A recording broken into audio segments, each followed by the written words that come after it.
Look, I can't wait to hear what Miranda has to say, the New York Post columnist. She's done a brilliant job with the US presidential election. As I said earlier, the Trump haters say there's no evidence of fraud.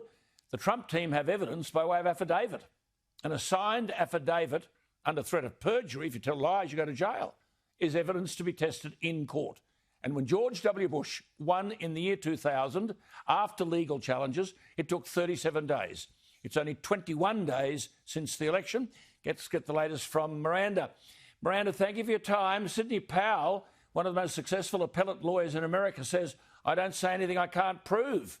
And in relation to 130,000 votes arriving for Biden in Pennsylvania and none for Trump, she said, you don't flip a coin 130,000 times and find it comes up the same side every time. What's happening? Well, look, when it comes to anomalies and, indications of election fraud in those swing states, in isolated places, they've certainly seemed to have uncovered things that look suspicious and should actually go some way to eroding Biden's lead in those states, if not overturn the election result. I think that's a pretty high bar.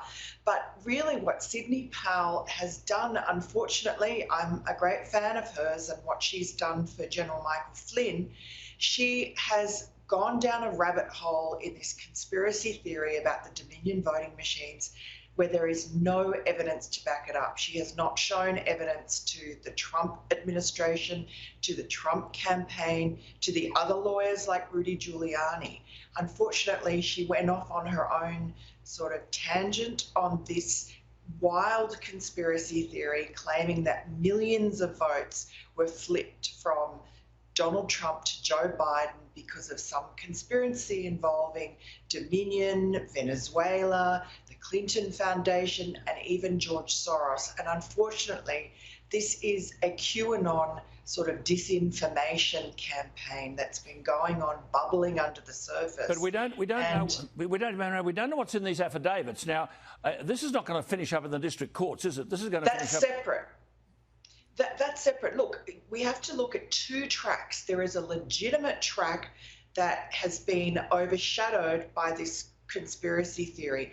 That legitimate track, which has a lot of affidavits from, poll watchers who were forced not to be able to watch the ballots. This secrecy about signatures, the mail-in ballots, which are very prone to fraud when they are separated from the external envelopes with the signatures on them, that is so ripe for fraud. This is what Giuliani is trying to work on, to say we have to disqualify thousands of these ballots that were counted without the signatures being verified.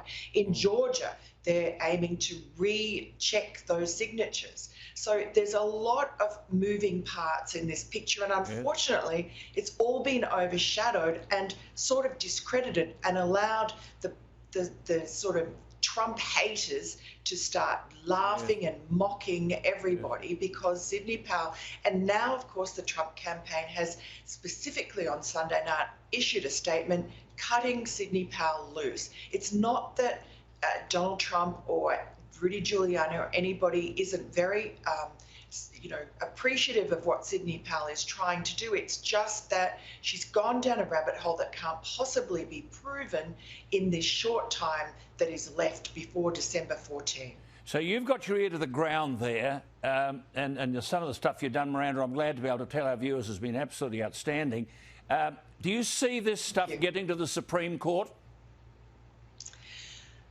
Look, it could. Certainly not the Sidney Powell Dominion stuff, but these various numbers that are looking strange, these signatures that haven't been verified, these especially situations where late election ballots are being accepted because of these last-minute rule changes that Democrats and activists managed to push through in the undercover of the pandemic in the last minutes before the election, and which in many cases were unconstitutional because it's only the legislatures, and in a lot of these swing states, they are Republican state legislatures, constitutionally, they're the only ones who can make these new rules. So that could go to the Supreme Court.